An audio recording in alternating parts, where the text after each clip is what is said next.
Donc l'eau distribuée dans chacune des maisons, c'est 1928. Avant, c'était dans les fontaines. Et ces fontaines avaient de l'eau qui arrivait d'une source qu'on a captée à quelques kilomètres plus haut sur la route du Caire. Voilà. Donc il y a 2 temps, 1928 et après 1928.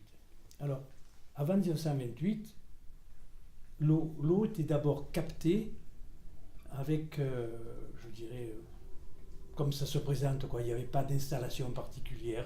C'était l'eau qui surgissait de la terre. On appelle ça une résurrection d'eau, une résurgence d'eau. Parce que l'eau qui tombe, comme aujourd'hui, mais ce n'est pas tout à fait de l'eau aujourd'hui, mais enfin, l'eau qui tombe, elle court sur la terre, il y a une partie qui court, mais il y a une partie qui s'infiltre. Et la partie qui s'infiltre s'appelle la nappe phréatique. Vous l'avez entendu, vous l'avez compris ça. Bon. La nappe phréatique, et c'est cette nappe phréatique qui de temps en temps, c'est de l'eau qui court sous terre, qui de temps en temps ressurgit et qu'on peut capter. C'est donc cette eau qu'on a captée à quelques 2 kilomètres ici, en direction du Caire, et qu'on a conduit dans des tuyaux en terre, parce qu'à cette époque-là, on ne savait pas le faire autrement, dans des tuyaux en terre, jusqu'à chaque place du village, parce que les fontaines étaient installées là où il y avait des places, c'est-à-dire où les gens se rencontraient. C'était un lieu vivant, la fontaine. C'était un lieu d'échange, un lieu où, parce qu'on arrivait avec son broc, on arrivait avec son seau, ça prenait du temps pour le remplir. Et donc on avait le temps de faire la conversation, de parler, c'était un lieu de vie. Et dans le village, il y en avait 7. Mais ces fontaines étaient souvent associées avec un lavoir. Aujourd'hui, à la maison, il y a la machine à laver. À cette époque-là, tout se faisait à la main. Et il y avait à côté de chaque fontaine un lavoir où les femmes lavaient le linge de leur maison, à genoux, dans des caisses qu'elles remplissaient de paille pour que ce soit plus agréable, parce que ça, avoir tous les genoux par terre pendant 2 ou 3 heures, c'était quand même assez pénible. Et donc il y avait le lavoir, et toutes les femmes aussi, là, venaient laver, et c'était un lieu de rencontre aussi, un lieu d'échange, voilà. Donc l'eau, ça avait une fonction, bien entendu, utilitaire, mais en même temps, ça avait une fonction sociale. Je crois que c'est quelque chose qu'il faut retenir. Partout, les fontaines, les lavoirs étaient des lieux d'échange, parce que pour se communiquer les affaires du pays. Il n'y avait pas la radio, il n'y avait pas la télé, il n'y avait pas le journal. Ceux qui avaient le journal, c'était extrêmement rare. Donc, on avait besoin de savoir ce qui se passait, et c'était là qu'on échangeait. Ça, c'était avant 1928. Ça, c'est le vieux village. C'est le plan qu'on trouve aujourd'hui, hein, c'est le plan cadastral miniaturisé. Ça, c'est le vieux village. Et regardez, les points rouges symbolisent les fontaines. Et elles sont toutes dans le vieux village, bien entendu, parce que tout ça, d'abord, ça s'est construit après. Mais c'était parce que l'eau, on ne pouvait pas non plus la mener n'importe où, parce que c'était compliqué d'amener l'eau dans des tuyaux de terre. Donc, on l'a menée sur les places. Alors, il y en avait une là-devant, là. Il y en avait une, je l'ai matérialisée ici, avec un lavoir. Il y en avait une ici sur la placette que vous avez au bout de la rue Sainte-Catherine, là. Il y en avait une avec 2 canaux. Celle-là, c'était la plus importante du village, parce que c'est là où il y avait le plus de population. 2 canaux, c'est-à-dire 2 jets. Hein, on appelle ça un canot. 2 jets. Il y avait un lavoir aussi qui était important, où vous pouvez laver peut-être 5 ou 6 personnes à la fois. Il y en avait une un peu plus loin, dans le quartier de Saint-Barthélemy, et là, le lavoir est parfaitement conservé. Je l'avais fait réhabiliter quand j'étais maire encore à l'époque. Ensuite, il y en avait une ici, en face de la maison de la santé, sur la place du pied de ville, ici. Alors, il n'y en a plus qu'une aujourd'hui de fontaine. C'est celle que j'avais fait construire en l'an 2000. C'était pour symboliser, il fallait faire quelque chose pour l'an 2000. On avait fait cette fontaine orthogonale, mais on avait supprimé la fontaine qui se trouvait ici et le lavoir qui était là, qui avait été déjà supprimé il y a bien quelques années. Il y en avait une dernière ici qui se trouvait là, associée à un tout petit lavoir sur la route de Sisteron. Et puis il y en avait une, Stéphanie, je ne sais pas si tu... Stéphanie? Oui, je vous écoute. À côté de la grange de ton père, tu sais là-haut? Derrière, ouais. Au bas du mur, il y en avait une. Et celle-là, elle servait uniquement à abreuver tous les animaux, parce qu'il y avait des vaches partout, il y avait des moutons, il y avait des chevaux, ils avaient besoin de boire. Donc forcément, il y avait plusieurs fontaines dans le village qui servaient aussi à ça. Et une dernière qui était au Balavour. Alors celle-là, elle n'était pas alimentée comme les autres par la source qui venait de la route du Caire. Elle était alimentée par une source qui était captée sur Calamantran, c'est-à-dire les lavines que vous avez en dessus du Seignon. Alors pourquoi celle-là était différente des autres, avec une alimentation différente? C'est tout simplement pour le problème des vases communicants. L'eau, elle ne pouvait pas monter plus haut que l'endroit où elle avait été captée. C'est un problème de physique, votre professeur nous parlait de ça. Voilà. Donc celle-là, elle arrivait d'une manière différente. Voilà, c'est l'ensemble des fontaines qu'on trouvait dans le village. Et aujourd'hui, évidemment, si on n'avait que ça à utiliser, on serait très malheureux. Voilà. Donc, les fontaines qui ont joué un rôle fondamental dans la vie domestique et sociale du village. Et puis, à partir de 1928, le progrès, bien entendu, est arrivé comme de partout, mais je crois qu'à la montre, on avait de l'avance sur beaucoup d'autres communes. Il y avait une municipalité à cette époque-là qui était très active, la municipalité de M. Raymond, et qui, en 4 ans, a changé complètement la vie du village avec 2 opérations très importantes. La première, c'est l'adduction d'eau potable à chacune des maisons, à partir évidemment d'un captage, je vais vous en parler. La deuxième opération qui a transformé évidemment la vie des habitants, c'est l'arrivée de l'électricité en 1932. En 4 ans, la vie des gens qui habitaient le pays a été complètement modifiée. Parce qu'aujourd'hui, lorsque l'électricité vient à manquer, ça arrive quelquefois, lorsque l'eau vient à manquer à la suite d'une coupure, de travaux, etc., c'est très gênant à la maison. Plus avoir d'eau, plus avoir d'électricité. Vous pouvez imaginer qu'avant, c'était comme ça la vie. Dans les maisons. C'était pas rigolo. Enfin, les gens s'y habituaient. Alors, à partir de 1928, on envisage, cette fois-ci, on a d'autres façons de conduire l'eau. On ne se sert plus de tuyaux en argile cuite. On va prendre maintenant on ne rappelle plus le nom qu'on donne, de la fonte. La fonte qui est le premier... le premier métal qui sort dans la fusion du minerai de fer, mais qui est très cassant. Et donc on va utiliser la fonte pour capter l'eau à la source, l'amener à un réservoir, et ensuite faire la distribution dans le village. Alors les choses ont complètement changé. En 1928, vous avez vu que nous sommes dans une vallée, avec 2 versants. Un versant qui est opposé au nord, qu'on appelle du bac, et celui qui est exposé au sud, qui s'appelle... Comment on l'appelle? Le versant exposé au sud, l'Adré. Vous n'avez pas appris ça en géographie? Bon.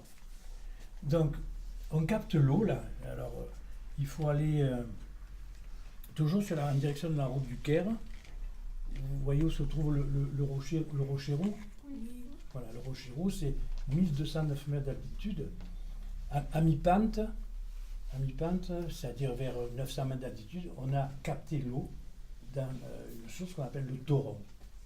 Le Toron, c'est un vieux mot provençal qui signifie source. Donc on a capté l'eau. Qu'est-ce que ça veut dire capter? Ça veut dire que l'eau, on la voyait sourdre dans la pente. Donc les gens de l'époque ont essayé de la guider, tout simplement, vers un tuyau central à partir d'un petit édifice qu'ils avaient construit, qui était un petit édifice maçonné qui faisait peut-être 2 mètres cubes. Et à partir de là, on a mis des tuyaux en place qui sont allés alimenter un réservoir qui se trouve là, qui faisait 50 mètres cubes, qu'on a complètement abandonné depuis maintenant une vingtaine d'années.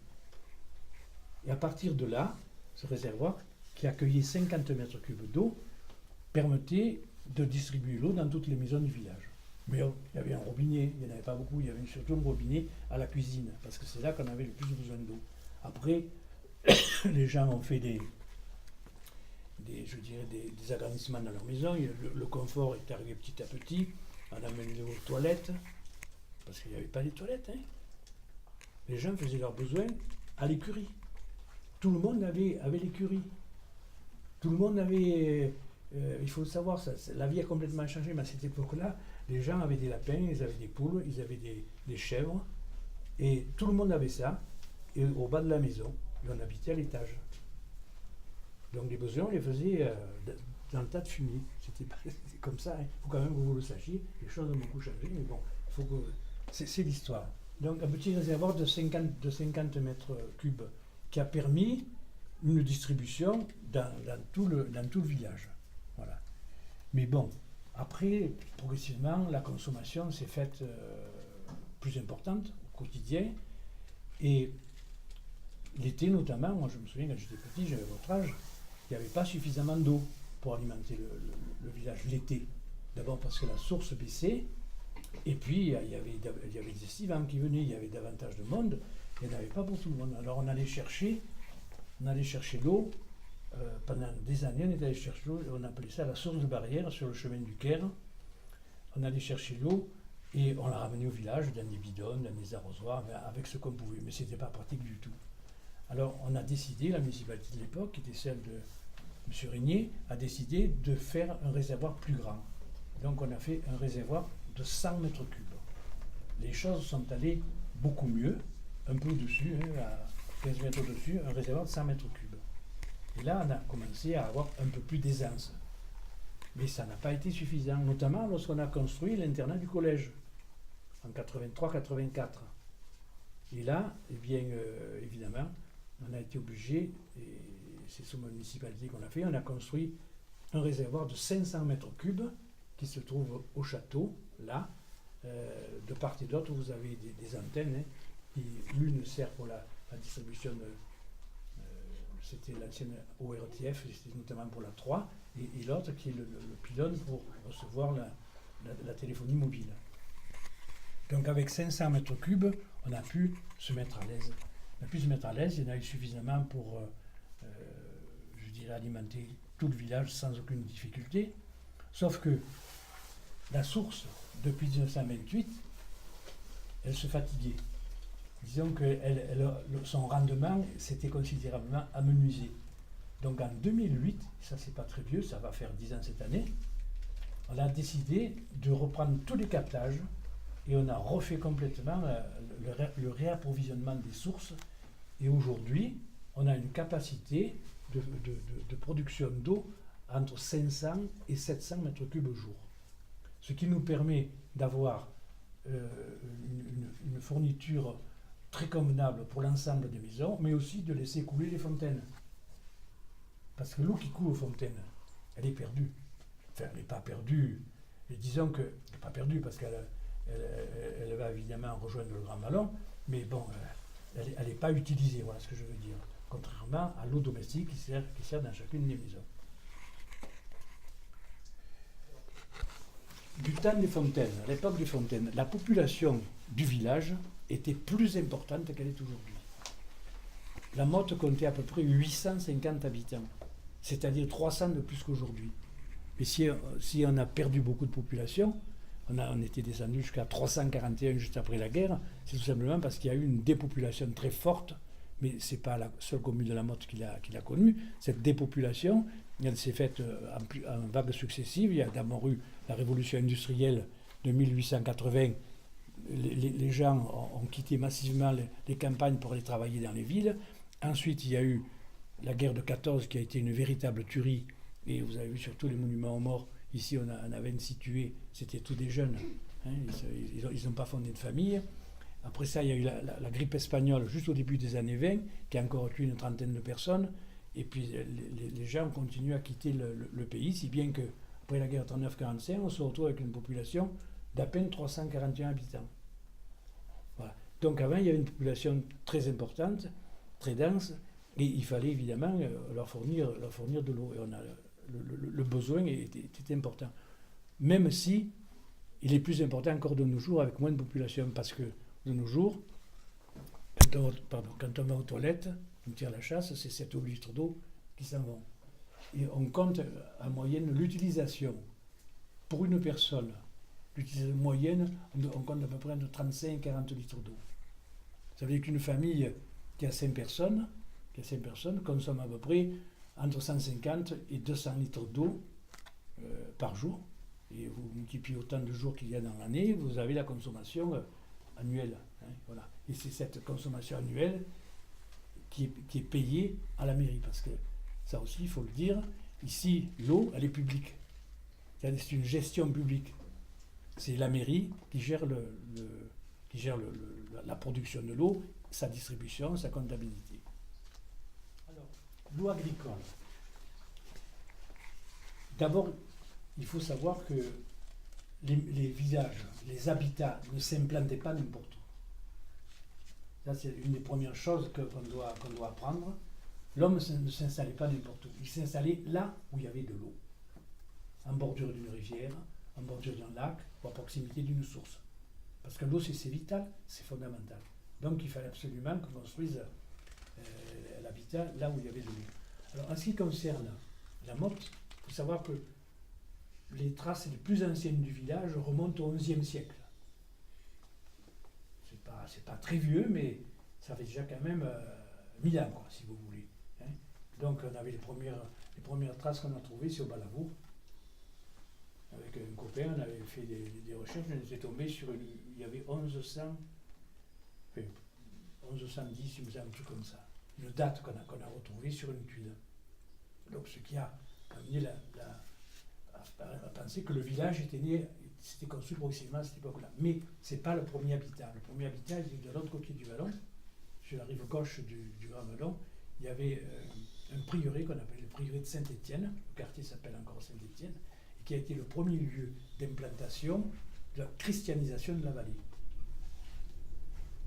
À l'époque où on a commencé la religion chrétienne a commencé à se répandre à travers la vallée. Donc là, pour arroser les cultures, parce que sans eau, on peut pratiquement rien produire, donc on avait dérivé l'eau du Grand Vallon. Le Grand Vallon, c'est le torrent qui draine la vallée, hein, qui va se jeter dans le Sas dans la Durance et la Durance dans le Rhône. Bon. Donc il y avait ce Grand Vallon, on a dérivé l'eau dans ce qu'on a appelé une écluse. Une écluse, c'est-à-dire une pièce qu'on avait creusée à la main, hein, forcément, à cette époque-là, on n'avait pas d'autre façon de faire, qui était peut-être 10 fois l'équivalent de la pièce ici, hein, avec 4 ou 5 mètres de hauteur. Nous, on allait s'y baigner quand on était petits, ça nous servait de piscine.